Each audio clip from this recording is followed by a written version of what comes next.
Hi, this is Pastor Joe Valenti, and welcome to this episode of Sunday Sessions. Sunday Sessions is produced by the Equip team at Cuyahoga Valley Church, and our goal is to help you grow in the knowledge of Jesus Christ so that you can live new every day. You can catch Sunday Sessions live every Sunday morning at 9:30 a.m. at Cuyahoga Valley Church at our Broadview Heights campus. We'd love to see you, but when you can't make it in person, you'll find a new episode here every Tuesday. We're currently studying world religions in an effort to help us gain knowledge and insight in order that we might share the gospel effectively in our neighborhoods, cities, and around the world. If you find this content valuable, we hope that you'll consider sharing it with others. Today you'll hear from Becca Ferguson, Director of Community Life, as she explores Hinduism with us. Welcome to Sunday Sessions. I am excited to be here today. So this is the second week of our mini-series on world religions. If you were here last week, you heard Pastor Joe Valenti teach on Islam. And if you missed that, I just want to remind you guys, we do have a podcast that comes available usually on Monday or Tuesday of the week that we teach. So the podcast on Islam is up. You can find that on Spotify. You can also find it at cvconline.org/Sunday Sessions. So my name is Becca Ferguson. I think I know most of you. I'm the Director of Community Life and Women's Ministry here at CVC. And today I'm excited to dive in as we take a look at Hinduism. So if you just walked in, don't forget to sign in outside. And we also have a couple of handouts for you guys so you can take notes and have the discussion questions in front of you because we're going to do a little bit of discussion. So my primary experience studying Hinduism comes from a class that I took when I was an undergrad called Women and Religion. And in this class, it compared the treatment of and the opportunities available to women practicing Hinduism and women practicing Christianity, primarily in the medieval time period, but not only. So this class was actually the first time I'd ever studied Christianity kind of from outside of itself. I went to a secular state school, the University of South Carolina, go Gamecocks. And we also took a look at Hinduism, which I have never studied academically before.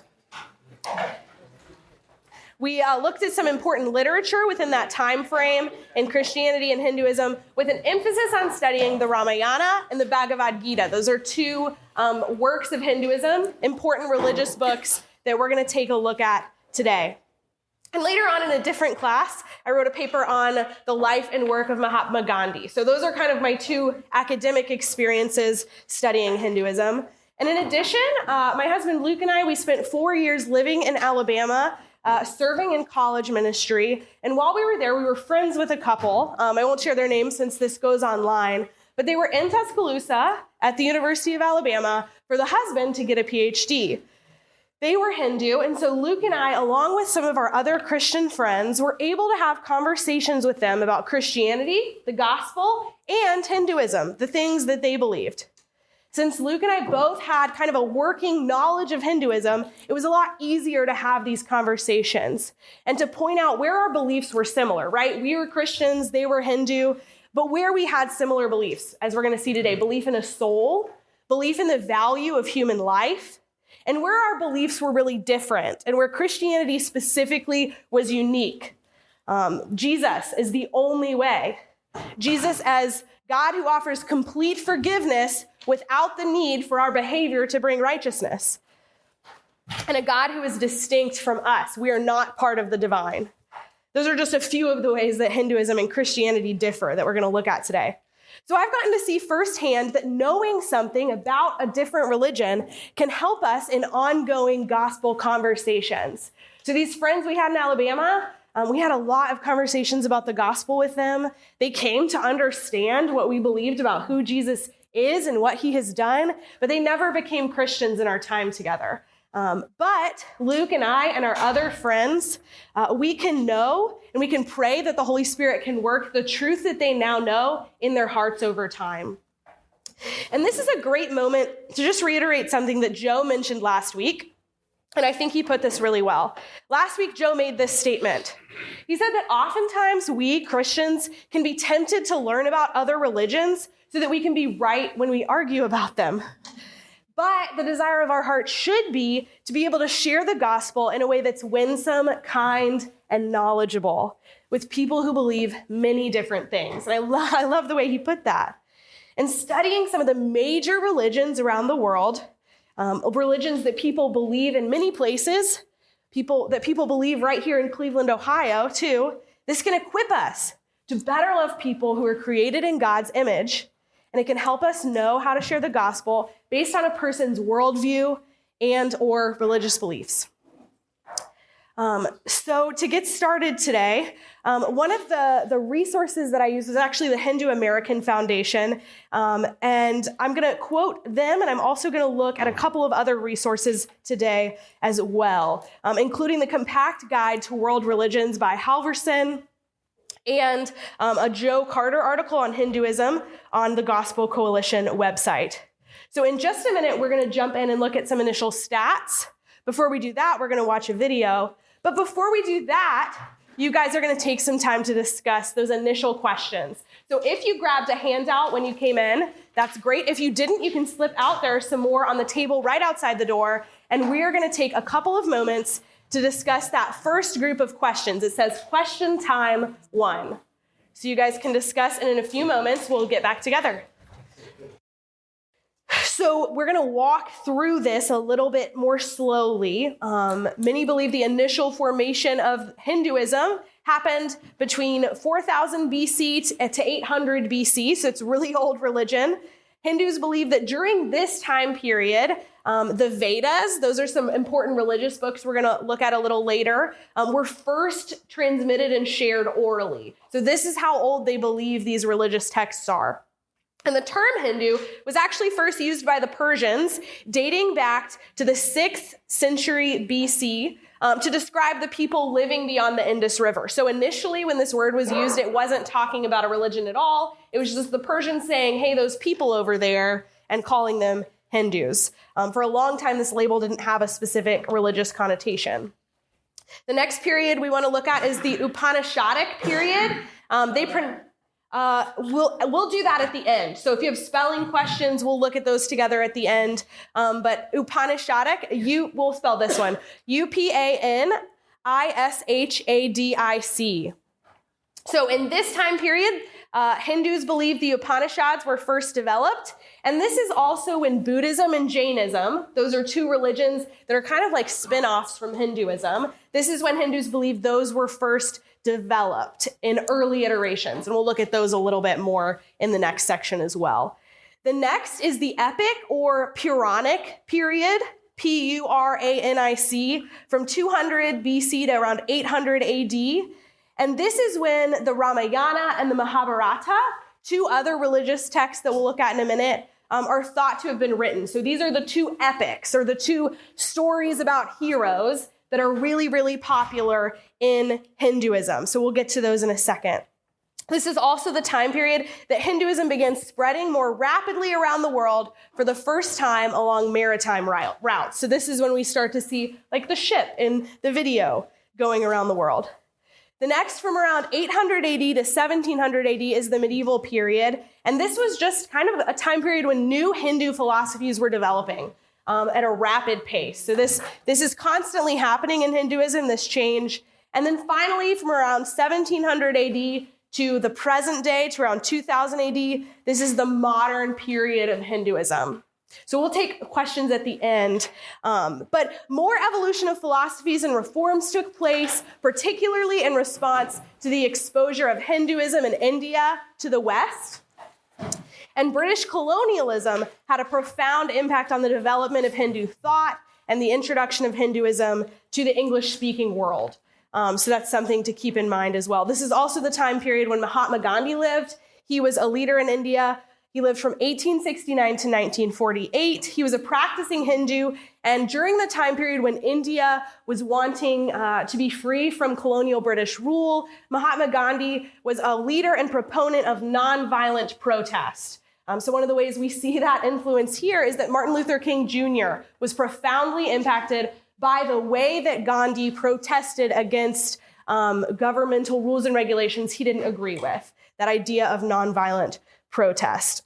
So some key takeaways when we think about the history of Hinduism, which is a big history. Hinduism is notable for being an old religion that has always kind of had touches of pluralism in it. So it's never really been a religion that said, this is the one way to believe the one right thing. It's always been a religion that's been pretty open to different types of beliefs.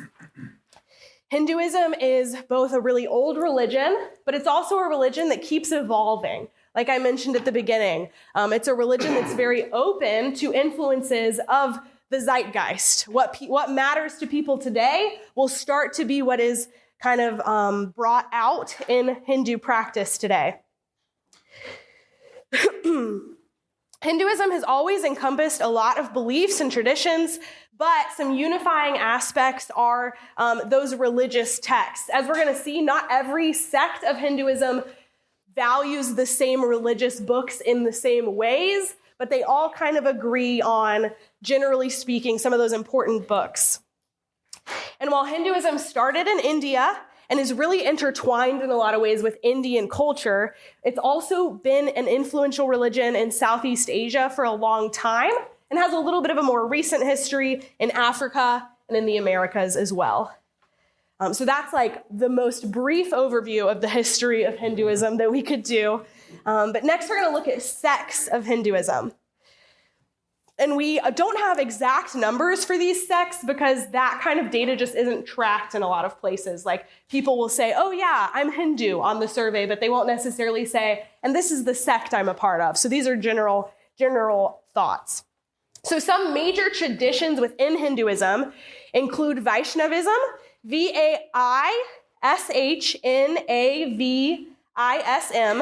and this is worship devoted to the god Vishnu, who we're going to look at in a little bit. And also Shaivism, Shaivism, and this is organized around worship of the god Shiva. So those are the two main sects of Hinduism. Most Hindus are going to be in one of those sects. And as we'll continue to see as we look at some of their belief and practice, one of the interesting things about Hinduism is that there are many gods, but most practicing Hindus will have a god they emphasize. So this is really different than what we believe, where we say there's one God in three persons, the Trinity, we worship God. In Hinduism, because of personal preference, or maybe because of even region you grew up in, you might say, okay, all these people are gods, but for me, I'm going to worship Shiva the most. And that's not seen as problematic. That's just seen as like a choice that people get to make.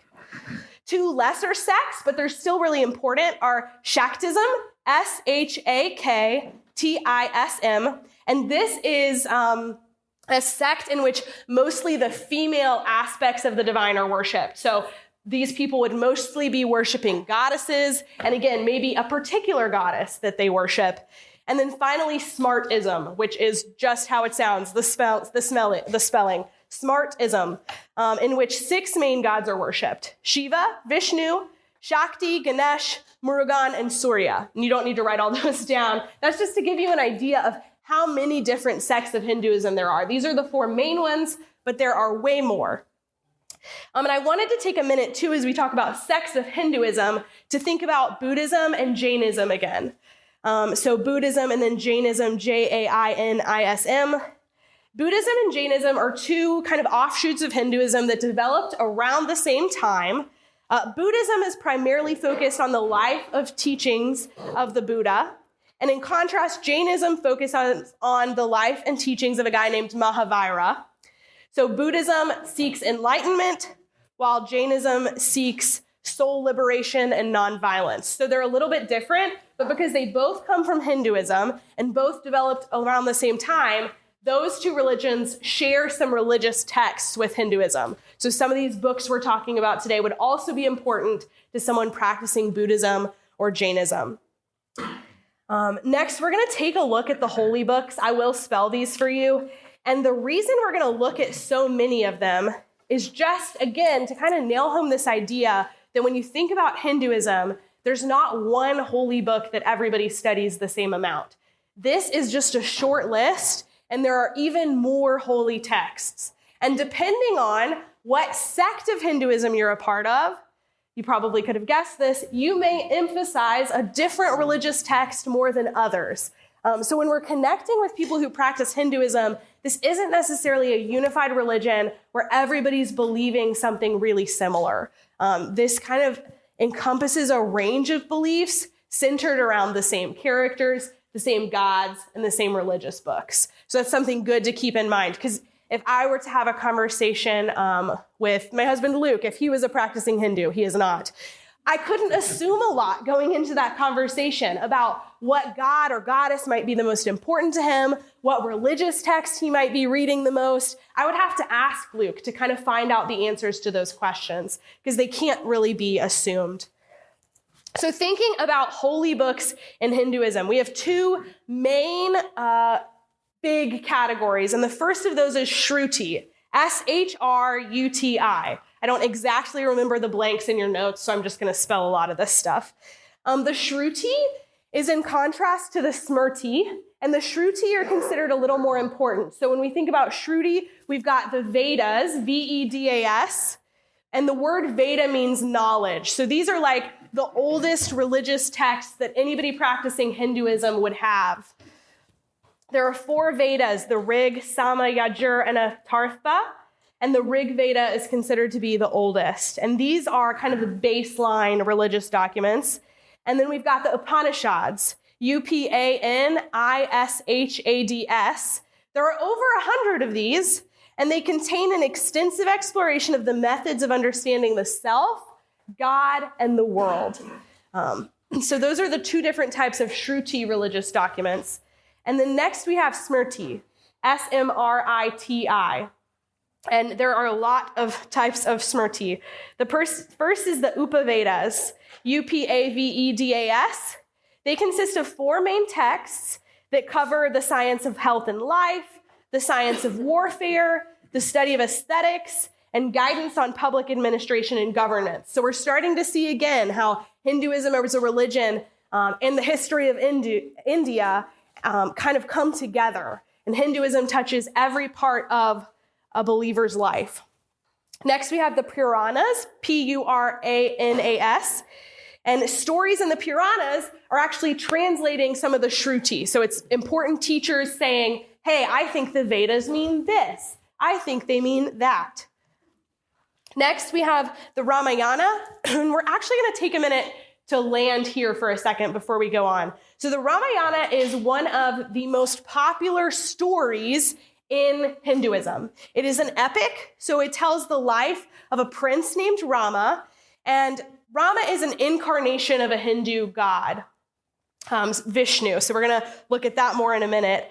But Rama's story tells the story of someone who is put in difficult situations, but always tries to live out justice, to live out Hindu ideals of religion. So the Ramayana is one of the texts I spent the most time studying in my class on women and religion, particularly because of the way Rama's wife Sita is treated, and this is a really important story in Hinduism. The Ramayana, along with the next book I'm going to mention, the Mahabharata, are the 2 most famous Hindu epics by far, 2 most famous stories of Hindu heroes. So I'm going to share a short version of the Ramayana right now. This is Becca's version, so just keep that in mind. For more information, you can go online, and the Cleveland Art Museum actually has a cool exhibit of Indian art right now, some of which depicts the Ramayana. So here's Becca's version of the Ramayana, just so you can kind of get an idea of what's happening in these stories. So the Ramayana is the story of a guy named Rama. He's a prince. He lives in a palace with all his prince brothers and their wives and his wife.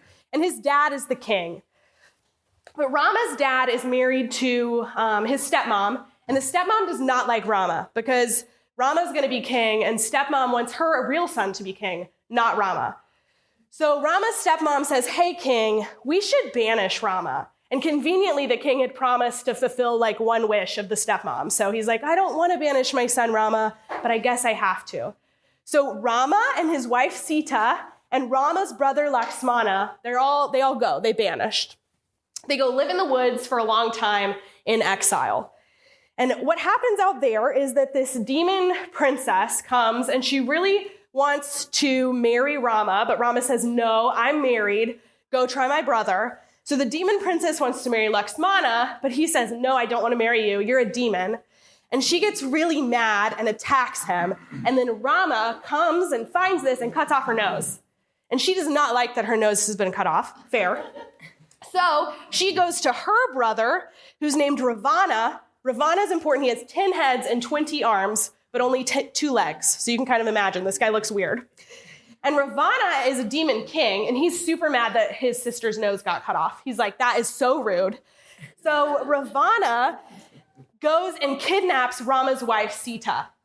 And the rest of the story is Rama and Lakshmana, his brother, trying to go get Sita back. They make friends with a monkey superhero named Hanuman, who's really important in Indian culture.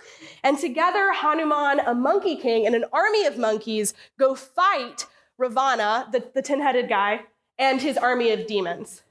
So in the end, Rama and his army of monkey friends defeat everybody, and Rama and Sita and Lakshmana go back to the city they're from, where everyone is really happy that they're back now, and Rama becomes king. So this is a really interesting story because it's very complex. I mean, that is the shortest version I could have told.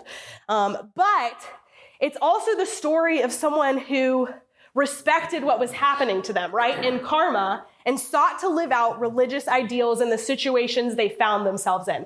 So this story is really important in Hinduism, and it's also, like, the ending of this story is the celebration of Diwali, which is an important Indian and Hindu festival.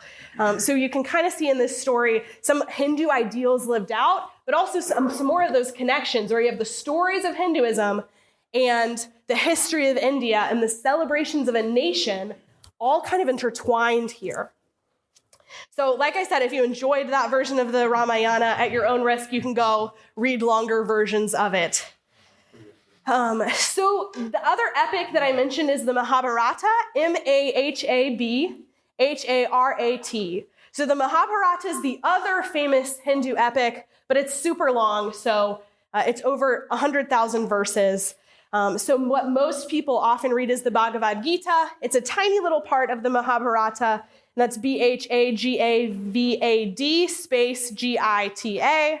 And it's actually considered a really important religious text, and it's meant to help one understand that upholding dharma, or religious conviction, can be challenging, especially in situations where there's not a clear right or wrong. And then finally, we have the Agama Shastras, Agama space Shastras. Kind of feel like I'm in a spelling bee. And these are texts that just deal with how we should worship if you believe in Hinduism. So that is not even really scratching the surface of all the different Hindu religious texts, but that gives us, again, an idea of the breadth of this religion and the many different types of things, of stories, of religious books that are important to Hindu practice and worship. And I wanted to take a minute as we think about religious texts in Hinduism. This is another space where some of these stories have had an influence on American culture. And to kind of capture this, I found this quote from Ralph Waldo Emerson. He's an American essayist and poet. And he once wrote, "In the morning, I bathe my intellect in the stupendous and cosmogonal philosophy of the Bhagavad Gita, in comparison with which our modern world and its literature seems puny and trivial." So that's kind of a funny quote. Basically, he's just embodying this idea that we sometimes find in the English-speaking world of, Western religion is tired and old, but Eastern religion is new and exciting and has a depth that I want to explore. Another more pop culture version of this is the book or movie Eat, Pray, Love, right? Where a woman, you may be familiar with it, you may not, where a woman leaves, she leaves her life to go find truth in Eastern religions after she has a crisis. So we see this kind of theme come up in pop culture and also with, Ralph Waldo Emerson, where Eastern religion is considered something popular to be explored, especially as pluralistic inclinations have kind of entered the Western world in religion. When we think about universalism, when we think about all these religions that say there's many ways to find truth, Hinduism is kind of the earliest iteration of that. And then finally, to kind of bring us home when we think about Hindu religious texts and their openness to new works and new interpretations, that leader, Mahatma Gandhi, once wrote in a letter, "I shall say to the Hindus that your lives will be incomplete unless you reverently study the teachings of Jesus."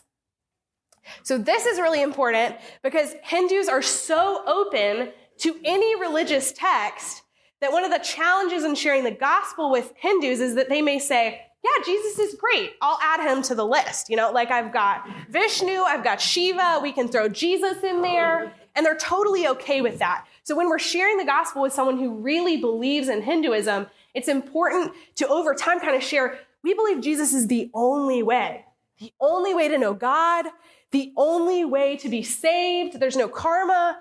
We can't have Jesus and our Hindu beliefs. We've got to just have Jesus, because that's something that's really different for a lot of people, especially people who have been immersed in Hinduism for their whole lives. So belief and practice, kind of moving on from there to think about belief and practice. As I mentioned earlier, this is actually a quote from Joe Carter, who wrote that TGC article. He said, most variations of Hinduism are henotheistic, meaning they worship a single deity, but they don't necessarily disbelieve in the existence of other gods. So this is what I was saying earlier, that a certain Hindu person might say, hey, I'm going to really worship the goddesses. Or a certain Hindu person might say, hey, I really connect with this one God. I'm just going to worship them. But they still believe in everybody else, which is how they can tend to think about Jesus, right? That's the God you emphasize. I have my own. There's no problem with that. So some Hindus would even say Jesus was a manifestation of one of their gods. Hindus in belief and practice more generally, they believe that we have 4 goals in life. These goals are known as Purusartha, Purusartha, are the object of human pursuit. One of these I've been mentioning is Dharma, Dharma, conducting ourselves in a way conducive to spiritual advancement. So this is the idea of that Rama lives out in the Ramayana. He's trying to do the right thing in difficult circumstances. For most of us, that doesn't look like fighting an army of demons with our monkey army, but you get the point. The next is Artha, the pursuit of material prosperity, Artha. The third is Kama, Kama, enjoyment of the material world. And an emphasis on Kama can lead to some of the hedonism or just free living, free love that parts of Hinduism can be known for. And then the fourth is Moksha, Moksha. And this is liberation from attachments caused by dependence on the material world. So if you think about a Hindu monk, this is someone who's pursuing the idea of moksha above all else. He's saying, hey, all I want to do is be free from dependence on the material world. So he goes to live as a monk, and he kind of lets go of Kama and Artha. Generally speaking, Hindus consider Dharma, the religious, choosing the right thing, to be more important than Artha or Kama, but they think moksha is the ideal. Not everybody's going to go be a Hindu monk, but maybe everybody should. And even in the way they hold these 4 ideals, we see, again, kind of that relativity of holding moksha might be best for you, but I think I'm going to go over here and pursue a really different lifestyle, and we're both going to say that we believe Hindu ideals. There isn't necessarily, again, one right way to practice these religious beliefs, apart from some acceptance of the Hindu religious texts and believing that all life is sacred. And like they said in the video, they believe all life holds some of the divine. So we would not believe that, right? We say God is God. Becca's never going to be God. And then finally, I want to take a moment to look at just a few Hindu gods. You can just listen to this. It's not in your notes. There's just too much to include. So the main 3 Hindu gods are Brahma, the creator, Shiva, the destroyer, and Vishnu, the sustainer. They've got other important gods like Saraswati. She's the goddess of the knowledge of the arts. Parvati, the goddess of love and devotion. And Lakshmi, the goddess of wealth and happiness. So that's just 6. And there are so many. So finally today, we're going to talk about evangelism. We've kind of been weaving this in and out of our time together, but we're going to talk about how do we, as Christians who believe in the gospel, we believe that Jesus is the way, the truth, and the life, that Jesus is God and the only way to know God. How do we share what we believe with someone who's practicing Hinduism? To do this, I'm going to look at suggestions for evangelism that actually come from Halverson's book. You can find out more info about Halverson in the book he wrote and in your works cited at the end of your handout. But here are his suggestions for evangelism. First, he says, make sure that you talk about and that you offer Jesus forgiveness. Because this is something that's really unique in Christianity, right?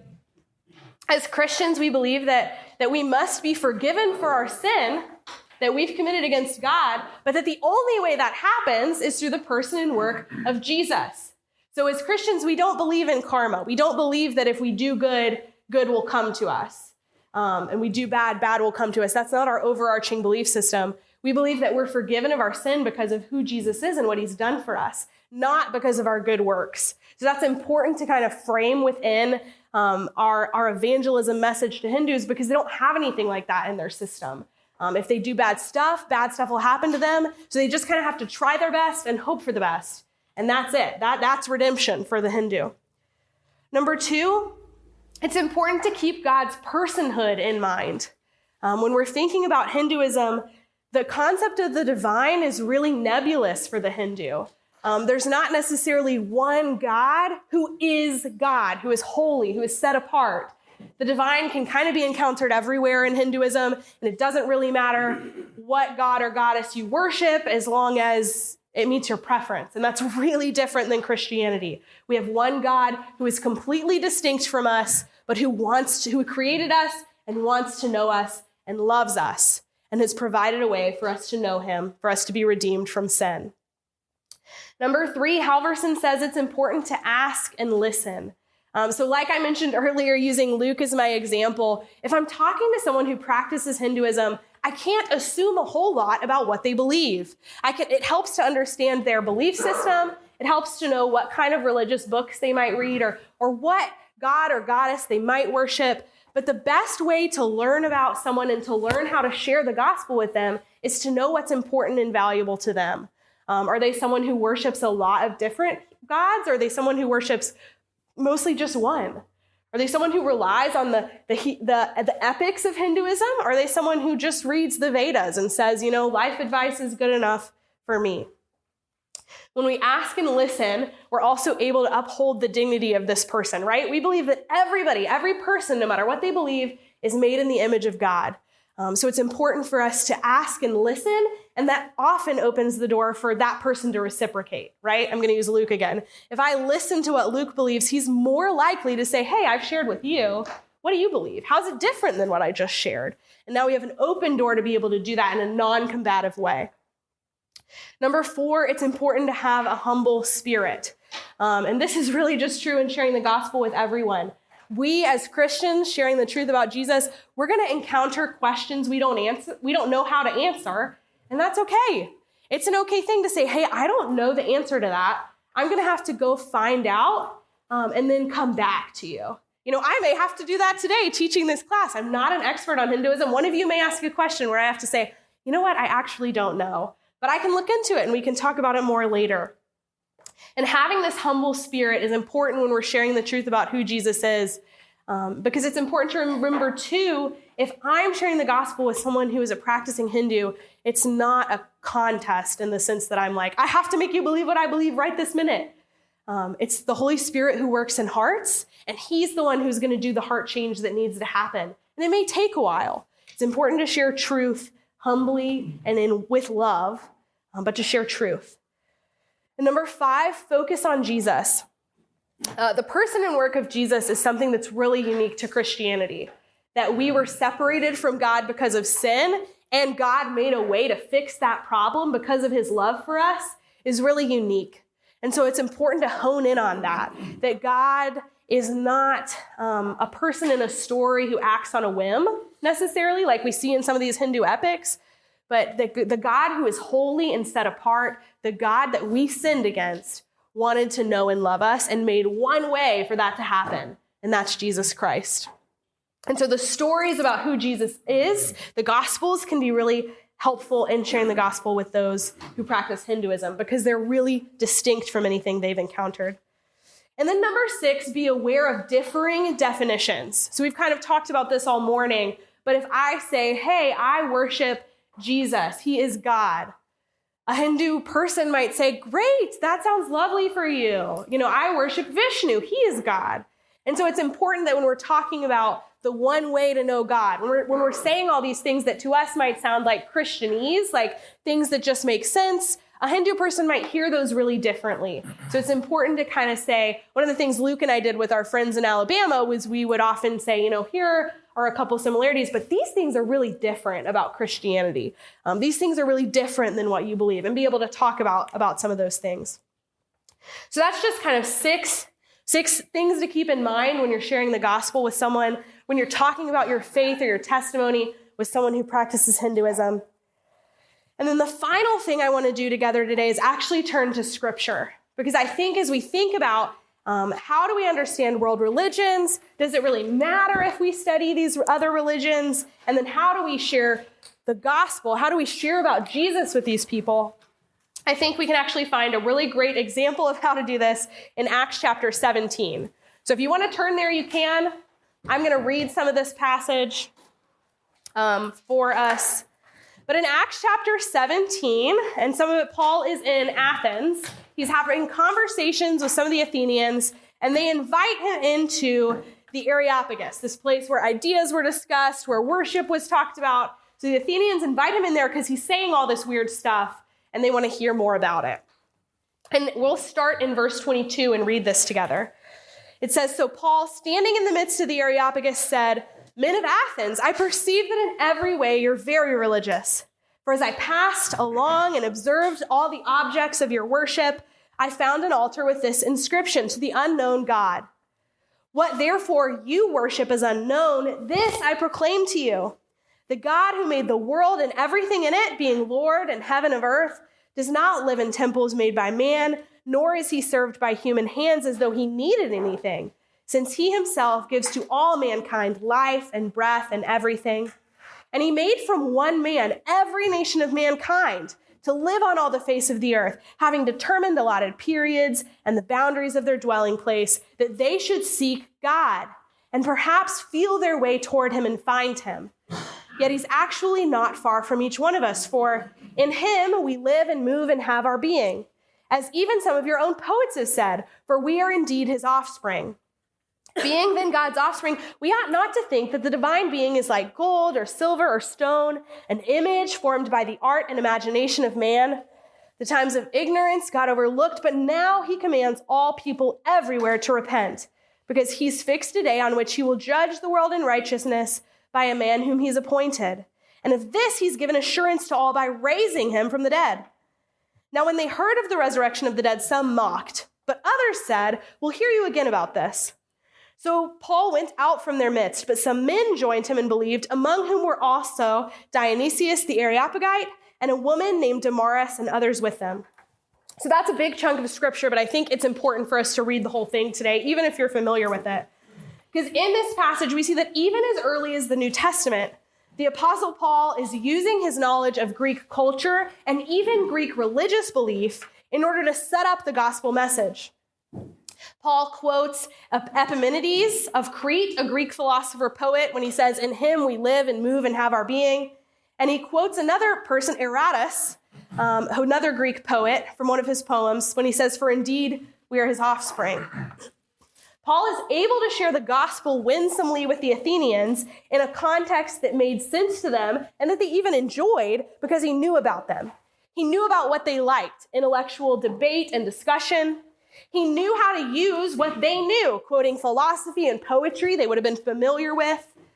And all of this was because he had spent time studying things he didn't necessarily believe in as most important for himself, right? As a Jewish person and later as a practicing Christian, he was studying Greek philosophy. He was studying what the Athenians would have been learning about.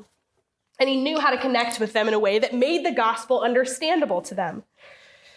And we have this opportunity too today to understand what different people in the world believe because they're created by God and God wants them to know the truth about him.